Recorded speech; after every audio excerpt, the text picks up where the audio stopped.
changing and improving your life. Let's go. Improving your life one day at a time, right? All right, what do we got this week, Trigger? Well, I just want to say, I obviously, I mean, I like to watch you on Instagram, of course, as everyone should. And your 10 questions, you did an 11th question last night, which I found playful and fun. But that aside, one of the questions was, oh gosh, I just forgot it. It wasn't how you stay motivated. It was about success, how you feel successful. And you were like, it's about what you do every day. It's not about just hitting that one goal. And I was like, that is good. That's what we all need to work on, right? Have you not heard me say that before? This is a new revelation. No, I'm just appreciating you through words of affirmation and everything else. Oh, okay, great. Anyway, I got a diagnosis. It finally happened. Okay, yes. Here's the update. And what is it? Are we happy with it? You should have seen how you should have seen how disgruntled I actually was. No. I was just like sitting there, like taking notes, and I've pages, pages of notes, and I was just like, Well, so I reached out to the therapist, and when I booked the appointment, I said, "Hey, I have really bad anxiety, and I think I have these other things." So guess what the diagnosis came back as? Okay, anxiety and these other things. Just anxiety. It's just anxiety. He's like, maybe you have some levels of, borderline personality disorder, but it's you may have quirks, you may have tendencies. Apparently I have tendencies of OCD. I have very, very strong issues with perfectionism because I'm just so obsessed with doing things the right way that actually leads to a lot of my anxiety and other things. So we can dig into that, but it was interesting because I've learned that at least in the world of therapy and stuff or whatnot, it's not even how you feel and how you spend your time and what you do. It's your ability to adjust that actually dictates whether it's a disorder or an issue or not. And so he said, Mark, you may get really snap angry, but you're not inflexible to getting better and wanting to get better. And you may have the tendencies where you want things a certain way, but you're not like, but you're willing to change if it makes sense. It was useless. Great. Awesome. Yeah. So apparently let's flash back to 5 weeks ago where we called it, but it's okay. It's fine. No, this is interesting though, because I thought that we talked about upmark, right? Like maybe I'm bipolar. And so when I'm up, I'm manic. And when I'm down, I'm depressed. Luckily, it looks like I may not be bipolar. So that is a blessing. Luckily, it looks like I may not have borderline personality. But what's interesting, or a revelation at least, is the way it was explained to me is that there's this spectrum of time. And on one side is the past, on the other side is the future, and then you have the present. Anxiety is about worrying about the future and a lack of control in the future. Depression is just getting stuck in the past and not ever really believing that there's hope in the future. And then Evan is the president of the present.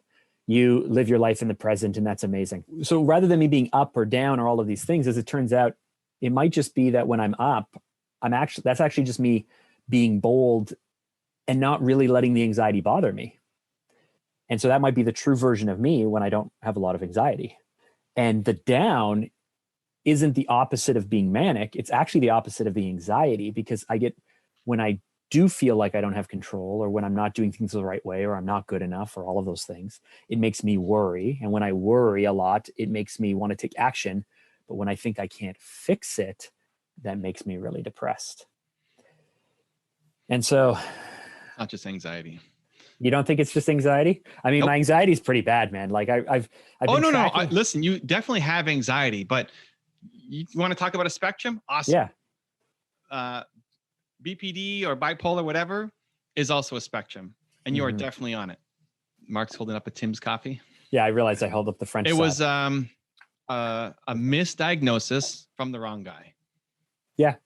Well, I'm like, okay, well, I mean, that helps. I'm really excited because I'm speaking to a therapist who specializes this on the podcast, on the We Do Hard Things podcast. Nice. December 18th, I'll be having the conversation. You sent me a link to this woman out of the UK, Eggshell Therapy. We have her on. I cannot wait to talk to her because I'm going to literally be like, hey, this is what's happened. Quick. This isn't a therapy session, but just help me out with this. Help me figure this out. I was only so a sure therapy that I session. had manic and bipolar potential tendencies or BDP and stuff because you sent me down that path. I thought anxiety, yes. Fixed mindset, yes. You were the one who said, no, there's more to it than that. Why, so anyway, the doctor, the therapist or whatever is busy telling me this and I'm all disgruntled. And he's like, so there you go, Mark. And I was like, but I already knew this. Like, I'm like, I already knew this. And then his response was, isn't this enough though?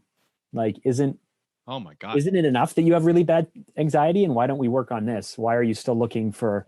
Let's stop talking about this guy. I want to talk about this guy. I mean, does it feel like there's any actual value for your life from this guy versus what we all already know that is basically a waste of time? Apart from you sharing parts that maybe you had to uncover or ask questions that you never thought that led to more self-reflection. But honestly, the biggest value of that entire 4 weeks or whatever it was the self-reflection on questions and really any guidance. Yes, but it did prompt me to spend a lot more time digging into things. And yes, I have come to realize, because I was even saying to Jack the other day, I was like, you know what? It made me think of times in my life that I haven't even shared. Like I've been with my wife for 20 years. We've been married for 15.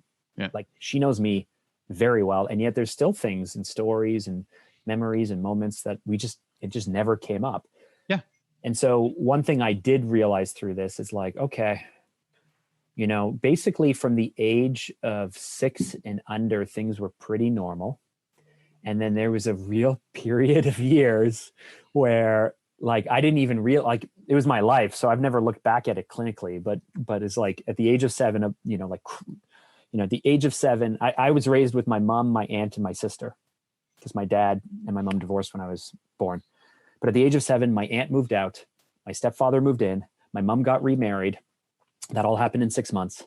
I found out my dad has mania because we didn't know he had a mental health condition because he didn't tell my mom that.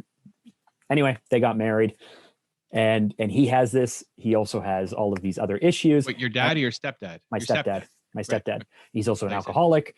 Yeah. I'm also now the youngest. I was the youngest of me and my sister, but now I have 2 older stepbrothers, or stepbrother and stepsister. The same year, my dad got remarried. Now I have a stepmother, and now I have 2 more stepbrothers. And then 2 years after that, my mom almost passed away. You're great at doing your brand exercises. What do you call it? Brand wandering? No, brand evaluations, brand strategy? Favorite part. Brand strategy. Yeah. Okay. You're great at doing your brand strategy. Yeah. Should I do a brand strategy on myself? No. I'm just putting it into an analogy that I think you'll understand. At least I hope. So Mark's great at doing brand strategy. He's really good at it. Oh, that was such a dig. Fine.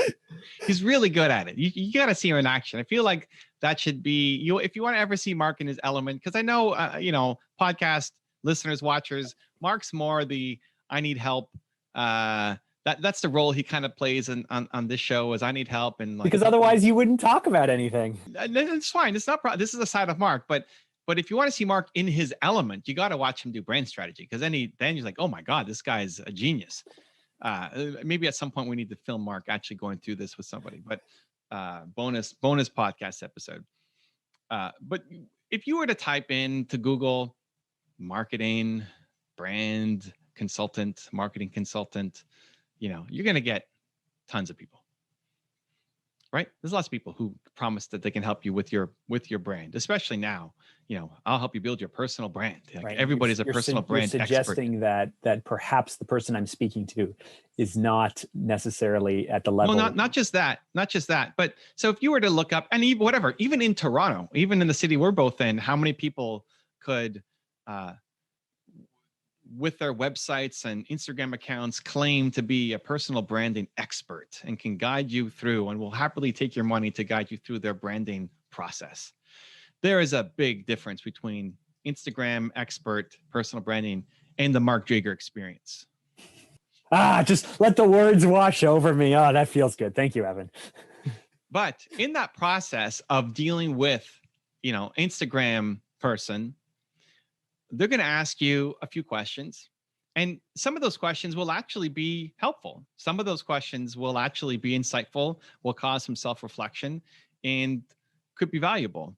But it doesn't mean that their recommendations or advice are anything close to what Mark Jager is going to give you. I just believe that. And that's what we have here. You know, this guy's great. Whatever, he's okay. What he does, if you look him up in Google, I'm sure he shows up, and there's some ratings and awesome. And he asked some insightful questions, and the biggest value out of that was the self-reflection and stories that you maybe haven't even thought about in a long time, which is great. But the entire process and definitely the results are not the Mark Drager of this. And so you just take it is for what it is. Like, recommendations are pretty useless.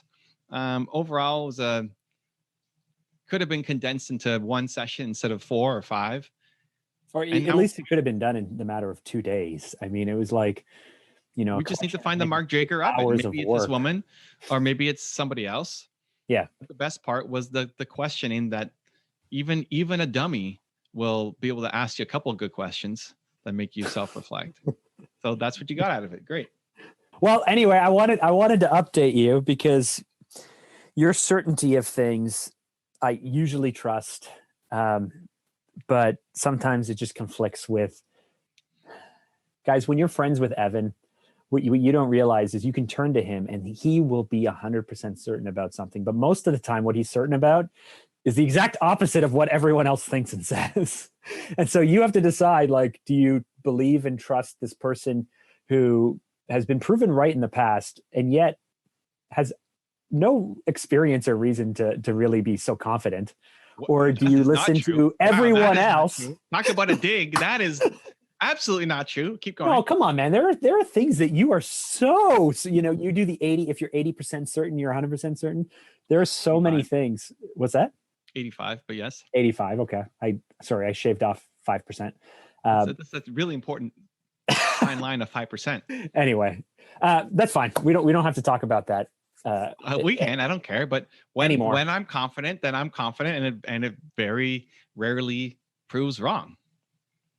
I mean, already right from the start, like, you've got, how do I make it my superpower? If you're dealing with somebody who does not believe that that's possible, you're already dealing with the wrong person. Already, like, okay, thank you, appreciate the time. Next. Well, so here's what I think. I think that my anxiety, which I've always been aware of, at least I've been aware of for the last 8 or 10 years, is much more deliberate. What's the word? Deliberate? I don't know. It's what? Oh, debilitating? Debilitating. It's much more debilitating than I thought. So I've known about it, I've lived with it, and I've dealt with it, but I didn't realize actually how much it was destroying me. Okay. And so, just coupled with something. It's not an fixed mindset. I think fixed mindset. No. I think that too. I think it's the perfectionist. It's the perfectionist. I got it. So it's past trauma makes me feel extremely vulnerable to criticism and the need to be smart enough, sharp enough, fast enough, and get it right. And whenever I fall short of my expectations, or I feel like I don't have control, I get terrible anxiety. When I feel that, when you pair that with a fixed mindset of not being good enough and you got to win all the time, and you have it or you don't have it, like, all of this stuff just swirls around where that it's still coupled with something else. There's still I don't know if it is. I don't know if it is. It is. I'm telling you, it is. I mean, we can come back in a year and then, oh, it is great. Or you just figure it out now. But for sure, fixed mindset, sure, but that's everybody, right? I mean, it's a scale. Certain times. What?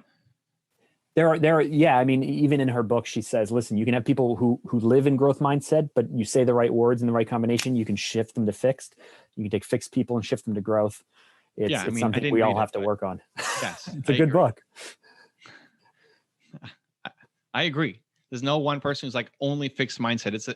And you can shift to more of a growth mindset. You can. I mean, you can shift there. Anxiety too is a scale, and you fall harder on it than others, but it's not crazy. It might be more than the average person, but the average person deals with a lot of anxiety too. Most people live in fear and anxiety. That's their default operating system, and you can shift out of that. No, but the highs and the lows are too extreme. It's not just anxiety. It's definitely something else that you're a spectrum of. Well, I'm going to focus for the next little bit on the anxiety and the mindset, and see if and energy. You and I talked a little bit about that. Like, I know Tony Robbins is really big on, and everything, and taking massive action, and I think, yeah, I mean, I don't know. The perfectionism is something that's certainly really, really hurting me as well. So I'm kind of aware now about the things that are hurting me. I've had a lot of clarity over the last few weeks of the things that I'm next level at, that I'm comfortable owning. And then it's trying to keep day to day the bad things down and keep day to day the good things up. No? Yeah, I mean, listen, if you want to take Instagram personal branding guy's opinion and go with it, you go with it. That's basically what we're doing. It's like, hey, you know what? I got. Would your suggestion be to? I mean, I'm ready to no longer work with this person. So cool, we got this thing. This was a period of time. I think that I got something. Would your suggestion be to find the next person who can help me, or to still self-diagnose and self-treat and all of that stuff? Dr. Evan. And the ultimate. So there is a room for therapy still, you think? Oh, for sure. No. I didn't say it's like, don't go talk to anybody. I think it's great. I think you have to, you have such high standards for yourself, and you should, and this is the life that you're trying to create, that you should pay very close attention to who your mentors are and who you listen to advice from. I think it matters, because you get the wrong advice. Now it's your life that you're talking about. This is like, if you had to have a heart surgery, would you just go, oh, okay, yeah. Oh, you're a heart surgeon. Oh, perfect. Great. Let's do this. No, you're going to research who this person is, what their background is, what kind of reviews do they have. You're going to try to find the best heart surgeon possible. No, you're just going to go, oh, you're a heart surgeon. Oh, awesome. Okay, great. I trust you to operate on my heart. But that's basically. So literally I would be in the hospital and they'd say, you need a heart surgeon. And I'd be like, oh, okay. And they'd be like, here's Dr. Jim. And I'd be like, oh, okay. Thanks, Dr. Jim. And then I would either be like, does this guy know what he's talking about, but still go ahead with it anyway, because I don't want to offend him? Or, yeah, I mean, I was never raised in the type of house where you pre-qualify and question authority and all of that stuff. Well, that's different. Pre-qualify is different than question authority. I think it's a losing game. Like to go and try to make this guy change is a long process. I'm not up. That's not my job. Like no, it's not your job, so it's not question and authority. It's screening who you have coming in to get the best people. Like this guy or whoever you bring in is part of your team. It's part of your life building team now. But this was the shift that happened a few weeks ago, which happened, I think, as a result of me being ready for the therapy. So I haven't even told you about this breakthrough. I was saving this one. I was saving this one for the podcast. Breakthrough. Breakthrough.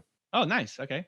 Over the weekend, this felt big to me. It might be nothing to you. Over the weekend, and then on Monday, I came to the conclusion, and then I had a call with my team where I decided or declared that I am the product. So when I spent 10 years trying to build Fanta Media and trying to build my business. I was a business owner trying to build a business. My business was an expression of who I was and what I stood for, but I was building the business. And part of what you and I have been working through and what I've realized is I spent a lot of time and energy building something rather than building Mark or building my life, because I think we as entrepreneurs, we get caught up in the project, or when we hit the $1 million and we hit the $10 million, when we get this goal, when we hit that goal, but then you wake up at 35 or 45 or 55 and you have an asset, but you haven't actually built, you haven't actually, not even just yourself, you haven't even just built the life. You haven't put yourself in a position where the asset is just an asset. What Mark is the product? What's the connection? So I've snapped everything together. So I am the product, which means I need to spend my time, energy, and focus on whatever serves whatever serves me, whatever serves my goals first, as opposed to Fanta's goals first. Meaning if you don't have the right energy coming in, the product's going to suck? Meaning like I'm finally ready to say like, hey, everyone on your team, I don't have a Mark Drager team and a Fanta team. basically it's like Fanta is a collection of people that represent my values. Fanta is the actual tool or the actual system based on what I believe and what I know. I don't know if I'm explaining this properly, but I would just flip it. I would imagine this: Mark is the brain and Louis is the heart. You're the brain. But what I have been doing for years is that I am working for Fanta in a role as a CEO or as a leader or whatever. I'm working for Fanta. Louis is working for Fanta. And what I've flipped is Fanta is just one of 7 things that I'm going to do. It's more important that I look at that life arc, that I look at my goals, and I work on Fanta. Sure. But know that Fanta is one of 7. It's not the thing. Because what was happening was I was spending all my time on the thing. And then when it came to the other aspects of my own development, of myself, even taking care of my body, my health, connecting with friends, whatever it was, I just didn't have time or energy or cared because I was busy building the thing. But then I realized that the thing, I was building the wrong, I wasn't only building the wrong company, the way that I was thinking about and building it was wrong. That if I'm successful in 10 or 20 years, it's more like, it's more like Lady Gaga, right? Lady Gaga could do a lot of things, but it's Lady Gaga's the product. Rachel Hollis. Rachel Hollis is the product, even though she has a lot of companies, there's a lot of things. That was a big shift for me because I've always put all of this stuff that we're doing as a hobby, as secondary, as nice to have. I'd like to build this or that. And I basically said to the team that Fanta will not grow and succeed if Mark does not grow and succeed. And like a big flip. That's everybody, right? I mean, Fanta does not grow and succeed if Louis doesn't grow and succeed. If everybody on the team is not growing and succeeding. That's personal development 101. And right? Hey guys, next episode, Louis is going to join us. Oh snap! It's happening. Yeah, it's so happening. that's everybody, right? I mean, that's leadership. Wanting the people on your team to win and grow more than wanting to win and grow with you. So great. I think you live here all the time, so I don't think you realize what a breakthrough this actually is for me. Okay, perfect. Because what I'm basically saying is so how we tie it back to Team Mark? How do we tie it back to Team Mark? This is what we're talking about is, hey, when there's something important to you, the amount of research you'll do on a car about getting the right car. Like, oh my God, this truck is in Detroit and I have to go across the border to get this truck or whatever. And it's not going to be like all the amount of research that you spend to get the perfect truck or car. And then, oh, you're the doctor? Oh, perfect. Okay, great. Yeah, let's do this. It's like, just makes no sense. Everybody who you're around is on your team now, and you have to tell them what to do. Yes. But it's also me not like me spending the time on myself. Yeah, it's worth it. The energy on myself. It's worth it because but that's a different thing. Okay, yes, I agree. There's nothing to talk about. You're right. Yes. No, but it's like most people, the reason why I was uncomfortable with this and coming to it. So I watched the Taylor Swift documentary last week. I watched the Lady Gaga documentary last week, and I was so blown away by not only their work ethic and the people they surround themselves by, but just the natural fact that they can't do Tony Robbins can't do everything, right? He needs a team, and we know that you need a team and stuff. But I was building the team for Fanta rather than building the team in Fanta for me. Yes. Great. That's what I've sorted out. Great. Yes. Okay, perfect. Let's go. Back to Team Mark. That's fine. You need to get the people on your team for Mark the human that help best support him. It's like you're going to give the kids away to a babysitter. Like, I'm a babysitter. Oh, okay, great. You said you're a babysitter, so let me just leave you with my kids. We've done that. We've done that. Hey, you're a 14-year-old girl who someone said was awesome. Great. Like, I got laser eye surgery. I didn't do any research on the laser eye surgery. Okay, but so this is important now. It's like you're not actually doing what you say you want to do. You're not actually screening. You're not actually taking it as important. You're just trusting instead of actually. It's like, oh, you're a video editor? Okay, great. Yeah, you're hired. You would never do that. Oh, you say you can make motion graphics? Oh, great. Yeah, you're on board. Like, you would never do that. but you're doing that in your life. But I do this. But I used to hire people this way as well, where it's like, I want you to do X, Y, Z. Can you do it? They say, yeah, I can do that. I go, great, let's go. And then 7 months later, I'm like, so disappointed, have to fire the person. Yeah, They didn't live up to expectations. So you've learned and grown on the business side. Yes. Now we got to do that for our life. Yes. Right? What did you go to Jacqueline? Oh, you're a woman? Okay, I'll marry you. She was 16, I was 17. There was a little bit more to that, but let's start acting a little bit more. That's what I want. I want to raise our standards. Raise our standards and a little bit more. It's now, some of them aren't as big a deal. Doesn't mean you have to over-examine everything, but when you're talking about something as big as your mindset, your personality, your belief system, right? Something like, do I have border personality disorder or not? That's a major life thing. That's super important to get right and understand what you've got. So just default trust in somebody is not the path. So is there room for therapy and discussion? For sure. I mean, I sent you that.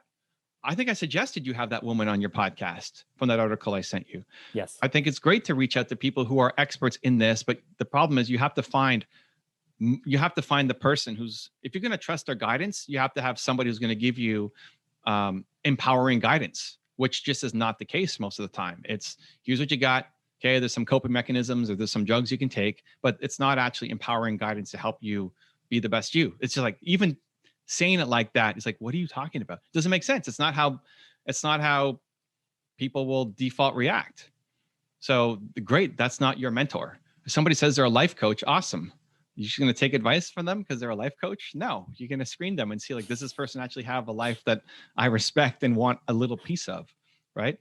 So there's definitely room. Maybe it's her, maybe it's somebody else. I don't know. I think there is somebody who could help beyond me. I think the only difference with me is I actually think it's a superpower that you can win hardcore with without knowing all the technical terms and diagnosis and all that, right? But also think you can learn it. That's why I think, like, ultimately you have to be in control.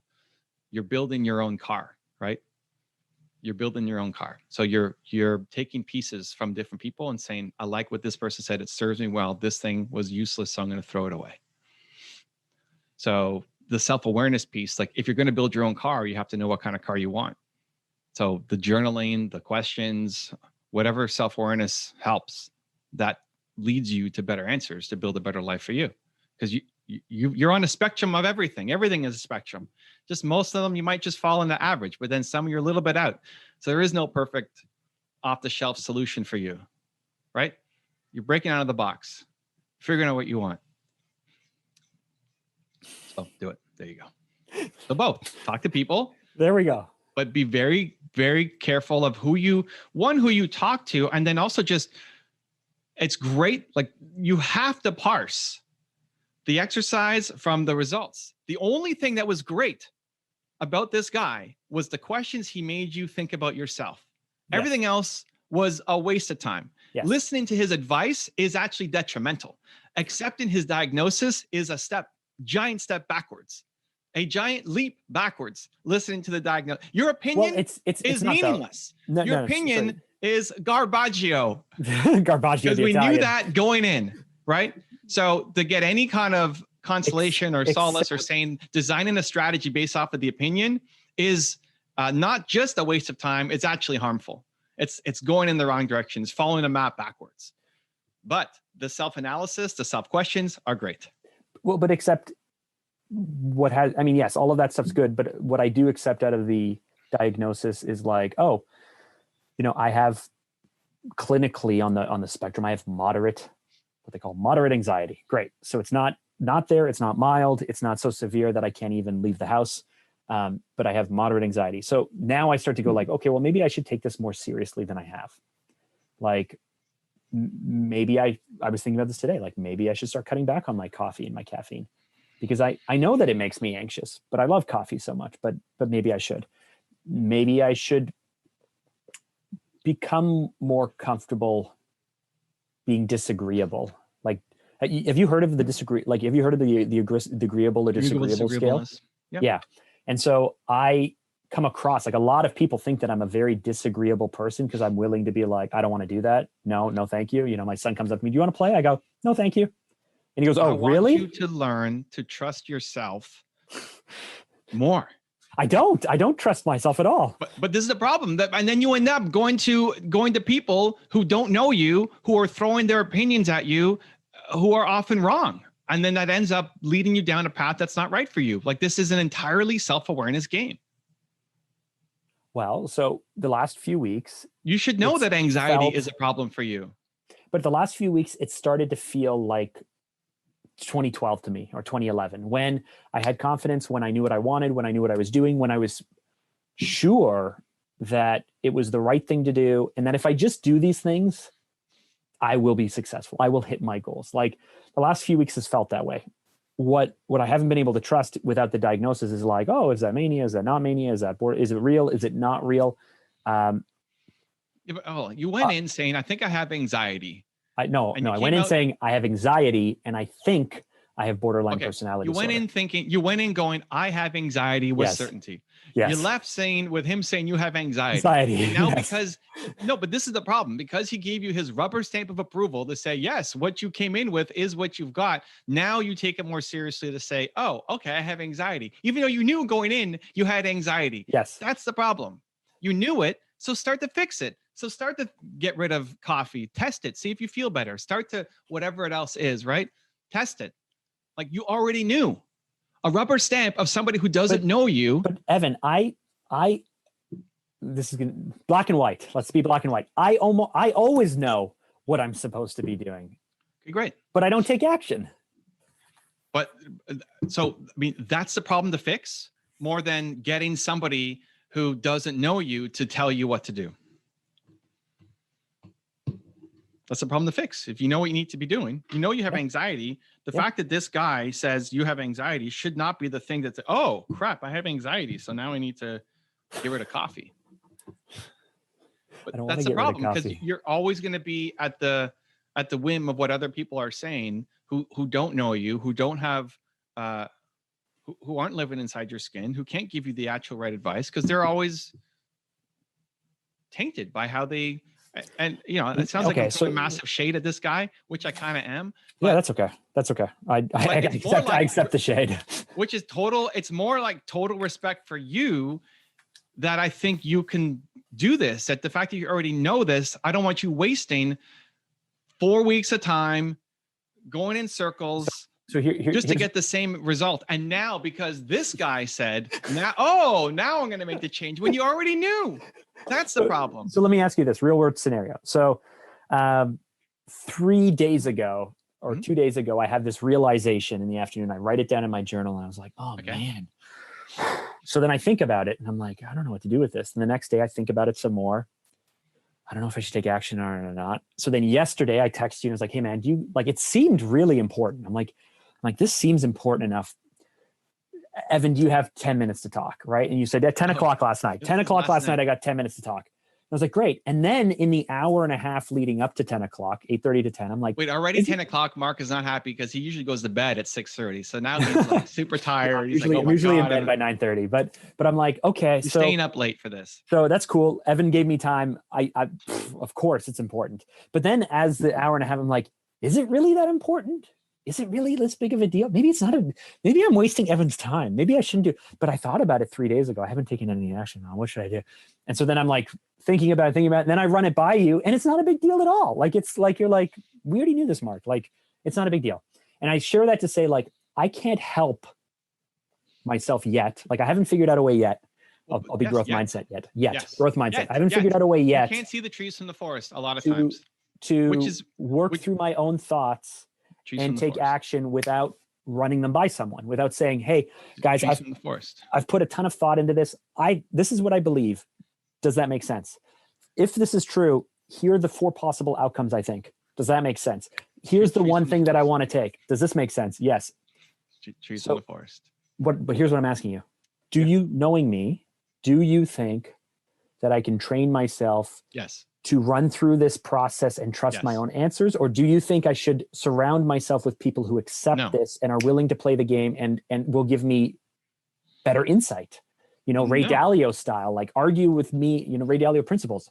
I have an idea, I came to a conclusion, argue against why I'm wrong, and then let's find the truth in there.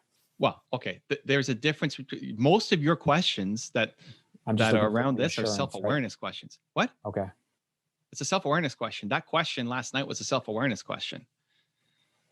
Which you can't, I mean, I'm giving you guidance that's in your best interest, but ultimately that's the tool that you need to develop yourself. Ray Dalio, I love it. Like, should we do this for the client? What am I missing? Is this a good product or not to sell? Should we be taking this approach or not? And getting feedback from people. That's great. But he's not going asking people about himself, right? Like, this is the game to get to know yourself better. The trees from the forest. You get lost in the moment, and then you can't see the bigger picture for yourself. So you make a decision based off of what's happening in the micro situation without stepping up beyond and saying, okay, no, this is the plan. This is where I'm going. And this is still in my best interest. A lot of the shows here on the podcast have just been realigning you with what we said you were going to do. It's like, oh, I should, no. You don't want that. You get lost. Like, I don't want this thing. I'm going to burn fantasy to the ground. No, because you don't, let's go through it again. You don't want to be a solo guy. It's like, oh yeah. Okay. And go, right? Like trees from the forest. There's growing pains and building pains and all this stuff. And you're going to get stuck doing stuff that you don't want in the short term to get to where you need to go. Awesome. But this is the long-term vision. This still is in line. Does this future vision is that not what you want anymore? Does that not make sense anymore? Where is the error in the logic that now no longer serves you? Right. And every time we deconstruct it, we end up at the same place. Yes. But that's the challenge of being able to see the trees from the forest. That you get stuck in a doing a task that you don't like to do. Like, oh, maybe I shouldn't be doing this, and I gotta. This is just all wrong. Like, no. Just breathe, and we got to step above. We got to step above to see the whole thing. Let me share. I'll share with the audience my breakthrough that I needed to talk to Evan about at 10 o'clock. Let me share something quick first, because that doesn't really matter. Let me share this. Okay. So last night, listen, I had it's a full day. Mark wants to talk. I have no time. It was 8 o'clock. I'm hanging with my son. No, your schedule is crazier than ever, actually. So then I'm watching a show with my wife. And so the time I had was 10 o'clock when I wash the dishes and take the dogs out. So I rushed to take the dogs out. It was raining last night. I rushed to take the dogs out, rush, come back inside, got back up 9:59. And listen, if I was a minute late or whatever, it wouldn't have been a big deal. But I rushed them. And then did they make a mess? No. So what happened was 20 minutes after our call, Mark and I talked for, I don't know, 15 minutes or something like that. It wasn't a long ass call. Timo is going to Nina. He's going to Nina. And he's like begging. He's like, what's the matter? He's like, maybe he's hungry. No, he just ate. He's like, did he poo outside? No, he didn't poo outside. It's because you rushed him. It's because of Mark Drager. Next time, you're not allowed to do a 10 o'clock call with Mark Drager and rush the dogs, because now I'm going to take the dogs out. So one, you could have taken my call outside, right? No, the signal sucks outside.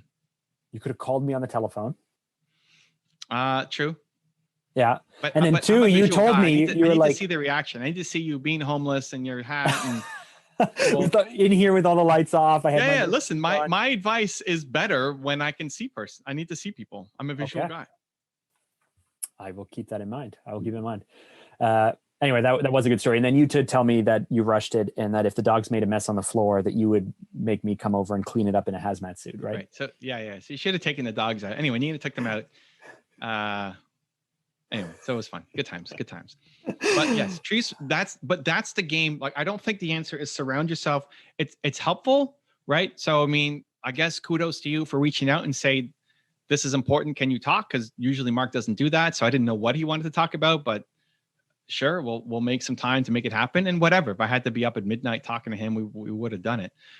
But ultimately, that's the thing to learn yourself. It's like, I don't trust my own judgment on this yet. So how do I get the space to step above the situation to then figure out what the right path is? So how do I do that? Practice. Like, you just did it now, like not now, well, maybe even now, like thinking that this guy's diagnosis is the answer. It's not. But yesterday, you thought this was the thing, and you've been thinking about it for 3 days, so it must be the thing, but it's not. Like it might be, but when you step above and you think about where is Mark Drager going, it's not. This is just a speed bump that you have to get over and get through to get to where you want to go, right? So I will just share, because I think it's relevant, that the breakthrough I had, but it hit me after I started my company in 2006. I've been doing this for a really long time. It hit me with the realization, and it came from the fact that someone called me from Calgary. So someone we've worked with in the past from Calgary called me up and said, "Hey, how you doing? How are things going? I haven't worked together in a year. What's up? What's happening?" And when we got off the call, I was like, "Oh man, like it must be so tough for him, because he can't work unless someone gives him work." And I literally wrote down in my book, it's like, I never want to be in that situation, right? Like my team, my staff members can't work unless I give them work. This guy can't work unless we give him work. But because I own my company, and because I feel responsible for my own future, I'm not sitting around waiting for someone else to give me something to build my company, right? Like I'm building my company. And then it made me think, hold on, like what is my best thing? What's the biggest driver in what I do? Yeah, I'm pretty good at asking questions, and I understand insight, and I'm really good at brand positioning and brand strategy and all that stuff that you mentioned. But my greatest asset is my creative energy. It's like being able to jump on a call and care about the outcome and care what's happening and participate with all of my being, and to write copy that's enticing and interesting. It's creative energy. And it hit me. It's like, oh, I'm just like this guy though, because I sell my creative energy to my clients. I've spent all of these years as a marketing company, as a marketing agency or whatnot, pouring my creative energy into the projects that we sell to people, but we're giving their businesses my creative energy. And then when it comes to your stuff or my stuff or personal stuff, or even building Fanta, I don't feel like I have anything left. I've given all the good stuff away. My wife used to say, Mark, you give all the best you give all the best of you to your customers and your clients and your team, and then you come home really tired and it's not the best, like we're not getting the best version of you. And so that was the realization I had earlier in the week. Was like, oh my goodness, this might be true. And if it is true, what should I do about it? And how much action should I take? And how swift should I be? Evan likes, let's go. So should I be swift or not swift? And that was the realization. I think I'm really good at actually having these light bulb moments. Like that's a skill I have, a gift I have, is being able to be like, oh, there's the clarity. But then what to do with the clarity, the actions to take, that's the thing that, I just spend more time thinking about these breakthroughs and having these breakthroughs than I do actually doing anything with them. No, that's not true. I mean, on the marketing side, sure. On the marketing side, you can make stuff happen that other people don't see, and you know what to do next. Like here's the steps you need to take. Yeah, I was looking at someone on IG. Okay, hold on. You're good at that on the marketing side. On the self-awareness side, you're not very good at it. You come up with these light bulb moments that often are not light bulb moments. Okay. But that's fine. This is developing a new skill that you're not used to. Wasn't that a light bulb moment that my greatest asset is my creative energy? And wherever I apply that, I see massive growth. So why am I not applying it to the things that will help me build the life and the arc that I want, as opposed to just servicing the little need today? That's a shift to me. Not really. You've always been like that. I mean, it's a light bulb moment for you because of what the next step is, but the next step is not right. Right? Like, okay, so should I do this in my company? No. Because if you think about what your light bulb moment was of your creative energy, think what you want to build is the best extension of your creative energy. Yes. This is where we need to go. This is what Mark Drager Enterprise is going to look like. Whether it's in a year or 5 years or 10 years or whatever. Hopefully not 10 years. Jesus years, Christ. Evan, 50 years. Oh my gosh. That's what he wants to build. I want to still be doing this when I'm 87 and doing what? You've just turned 90. Whatever, this banter, this thing podcast? that we're doing. No, it doesn't have to be a podcast. Who knows what it'll be? Just this banter.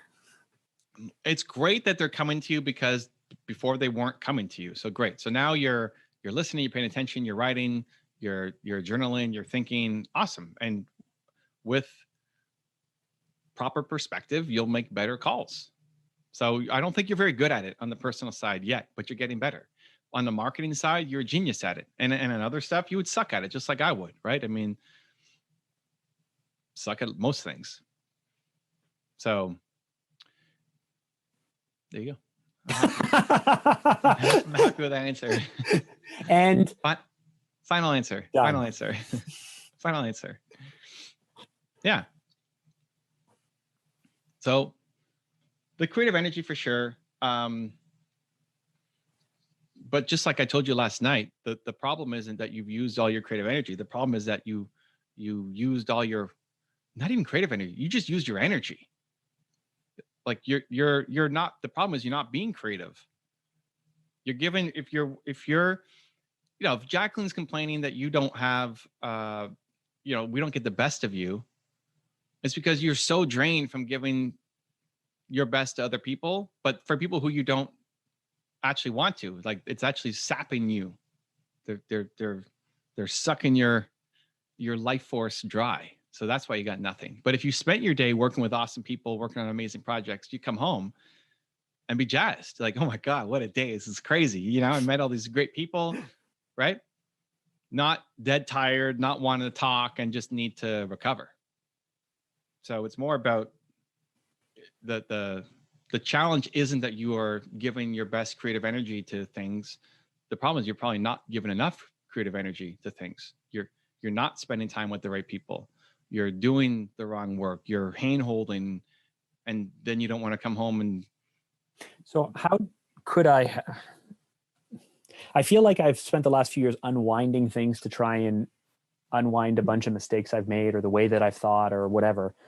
And maybe that's true or not. Maybe everybody has to go through that. Like, you think you don't really know what you want when you start, and then you get to a certain place and you go, oh, this isn't actually what I wanted. And you have to unwind things to get what you want. And maybe that's just life. Maybe that's just growing up. But okay. To avoid this, or if I could go back, I know you don't like if I could go back questions, but if I could go back and have done this more carefully the first time, so that way I didn't have to spend 4 years unwinding to rebuild, what are the things that I should be doing differently? And I'm going to write these down. So, okay. So more specifically, like what are you trying to? Well, so one of them you're saying is like, I need to hold those, like I don't even know how to do it. Like I need to be able to find people that I could hold to a higher standard. Respect. No. You don't want to hold them to a higher standard. That's the problem. You want people to come in with a high standard. Okay. Holding people to a higher standard already is draining for you. Yes. You don't want to follow up with them. You don't want to PM them. You don't want to tell them that the once a quarter conversation of what they could be and where they could go and the vision that you have for their life. That's great. You'll do that. You'll sell a dream, but you don't want to hold them to anything. No. Yeah, but it's like, so great. Like you texted me the other day and you're like, hey, how's it going with Tyler? This someone on your team that I'm working with. And I was like, good, I guess. I mean, I think my response is I'm not PMing them. So I don't know. It's in their court. Like, oh, that's fine. I mean, that was basically me PMing. It's like, hey, where are we at with this thing? Yeah. And I message you, and then I message Tyler, and then we'll see, right? I wasn't expecting you to run the whole thing. I was just curious where we were at. No. I know. I'm just saying, but, like that response was like, I was so happy to be like, yeah, I'm not PMing. Okay, but even in like the first thing, this is the self-awareness thing that we need to work on. The first thing that you said, I said, get more specific. And the first thing you wrote down or were thinking was, I need to hold people to higher standards. Like, no, that is not what you want. And it's not because it's what I want. It's if we dig down into it, which we just did, you don't want to hold people to anything. You hate that job. You hate having to feel like you're the only guy driving it forward and they can only step up if you're around and pushing their feet to the fire. Some people thrive and they love that. It's just not what you want to do. No. But being around people who I would pay attention to their energy, like you want to be around people who make you feel good. Be around people who make you feel good. And if you want to apply the extraordinary hashtag to everything, right? Like, do you feel more extraordinary coming out of that conversation with my team members, with my customers that I'm working on, with the projects that I'm taking on. Is it extraordinary? Do I feel better? Some of the work you do, you feel great. You walk out of that meeting feeling, I am the greatest human on the face of this planet. I'm amazing. And others is like, this is a total waste of my time. This is not delivering results. I don't feel extraordinary at all doing this. So we need to create a path to get you out of doing that thing. Like the short term versus the long term is a very different story. If you have to do something in the short term, it's not necessarily fire all your clients because they suck and you're doing work that you hate. Well, hold on, because you still got to survive and pay bills and have a team and all of this stuff. But long term, we know you can't be doing this kind of work. For others, brain strategy is torture, right? Like put Nina in charge of brain strategy for somebody, she's going to hate her life. You just happen to love it and be great at it. So this is where we need to spend more of our time, which we identified way back was like brain strategy, selling, and mentoring are the things that you wanted to do. That's where we need to spend our time. That's what extraordinary Mark Drager and his work looks like. Other stuff is ranges of good to I hate my life. And so we need to start killing the I hate my life stuff as quickly as possible, which was basically last night's scenario. It's like you're doing work that you hate your life on, and then you make it bigger than it is. Like I need to make this giant. It's no. Breathe.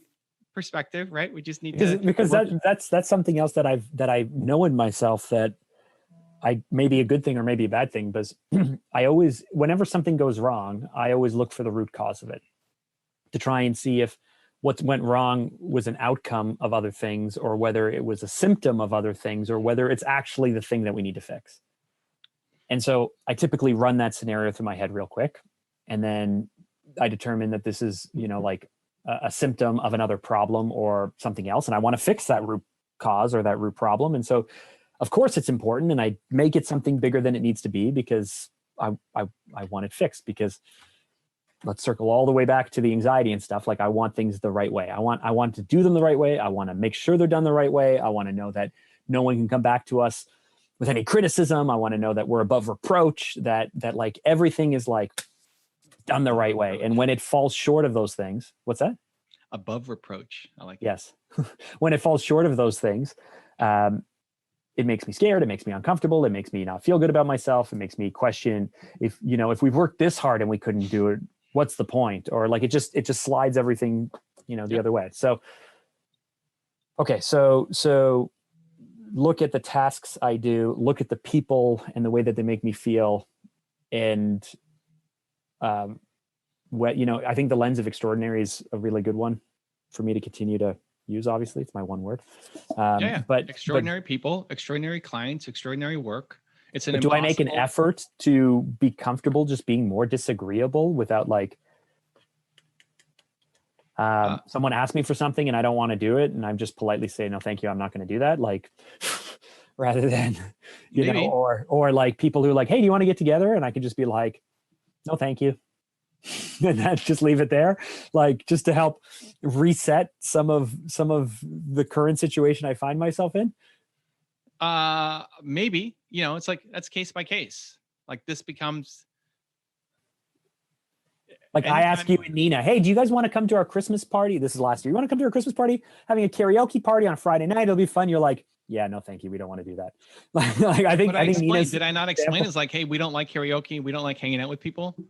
That you explained to me. Nina's response, I think, to me was, we're not going to do that. I think that was her quote, was like, literally, we're not going to do that. So, and I'm like, perfect. I wish I had Nina's ability to just be clear. But that approach is not going to be great for a lot of people, right? So you could do it and you can get burned a couple times. But what is likely going to happen? Okay, I'm just going to be more direct with people. Great. Black and white. I'm going to do this. Great. Now you're more direct with people and it works with some people. And then with others, you're going to totally piss them off. And you're like, oh my God, I guess it didn't work. So I should go back and be super friendly to everybody. And then you're going to get pissed off that you didn't tell people what they wanted. It's case by case. I like rules. I like black and white, not case by case, because I don't pick the right thing all the time. No. It's the rules get more specific. That's all. You want I'm fine with black and white can be fine, but you have to have the pattern recognition to know when to stop and when to go. When you're driving, you're stopping at red lights and you're driving at greens and rushing through the yellows. I mean, that's how Mark Javer drives. I don't drive that way. My name's Mark Drager. It's a Drager style. You know, green is go, yellows go faster, and red is stop. Those are rules that you've learned instead of just get in the car and just drive, right? Which is what you're going to do. And then what happens? You're going to crash. You're going to kill somebody. You're going to run into a tree. You're going to smash a dog. Like, you're going to have all sorts of mistakes, but driving, it also gets you somewhere. It's the micro rules that you need to get better at. The pattern recognition of doing it enough to understand what the little micro rules are, so that you say, oh, I've seen this before. Okay, here's what we do, which you're great at on the marketing side.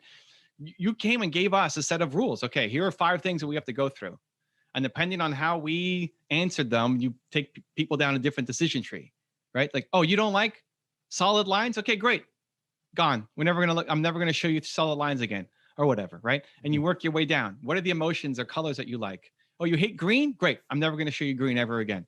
You've developed these super intricate rules that help you jump steps really quickly that look like magic, that people say, wow, how did you do that? I call them decision-making frameworks, because great. But you need that for everything. You need that for life.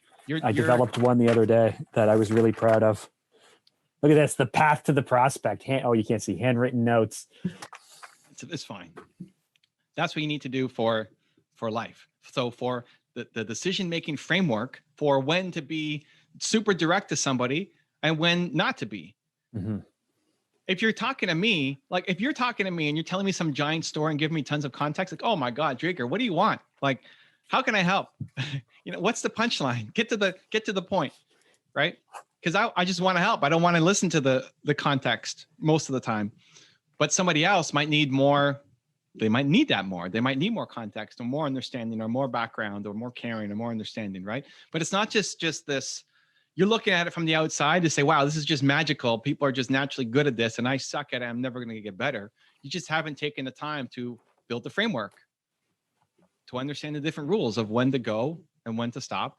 So you're either just stuck in the garage and never moving, or you're out on the road killing everything all along the way. You love this analogy. It's a great analogy, because that's basically what you are. It's like, I'm just going to go. Yes, black and white. I'm just going to drive. Yeah, full blast. Let's go. Full blast and smash anything my way. And maybe I get to my destination. And then when I realize that doesn't work, I go, or you just no point in going out. You stay stuck in the garage and I'm not going to do anything. Yeah. But what the insight from this is a breakthrough moment. The insight for me is you like to see things in black and white. And I love playing in the gray.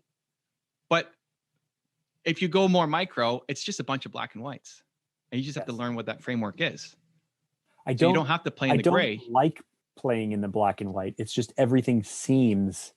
But this is the thing, dude. Mark, this is how, like, wherever that comes from, if that's BPD or your anxiety or your bipolar or whatever, right? The fact that you love playing in black and white, you hack it, you use it to recognize that, oh, this is just actually, instead of saying, no, I have to play in the gray. I hate this. I suck. I freaking hate playing in the gray. I need to get better at it. No, just recognize that every decision is just a series of black and whites.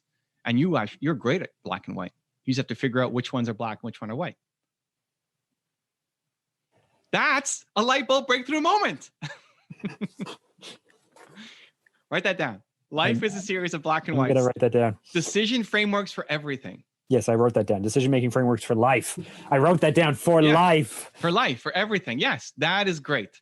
That is Mark's. We're using Mark's natural, innate style as a superpower instead of making him feel like it's an inadequacy. Yes. So you don't have to look at other people and say, oh, they're so good in the gray. Because I know that my cynicism and my black and white thinking is what makes me great at brand strategy and other things. It's like, you're going to go left, you're going to go right. And everyone goes, well, can't we do both? You can't do both well. You can do both poorly. Do you want to do one of them? Like, which one do you want to do? Let's do it the best way we can and be specific about it. And so that's why everything just seems black and white to me. So the world is not actually gray for you. The world is just micro black and white. So you got to figure out. I'll have to ruminate on micro black and whites a little bit more, because I got to figure that one out. But that is something. That's a big one. Superpower. Yep. Superpower. That's a superpower. See, that's what. And listen, somebody who is better qualified than me could have got you there faster. Yeah, but I have more fun doing this with you. Well, it's not just more fun, but the only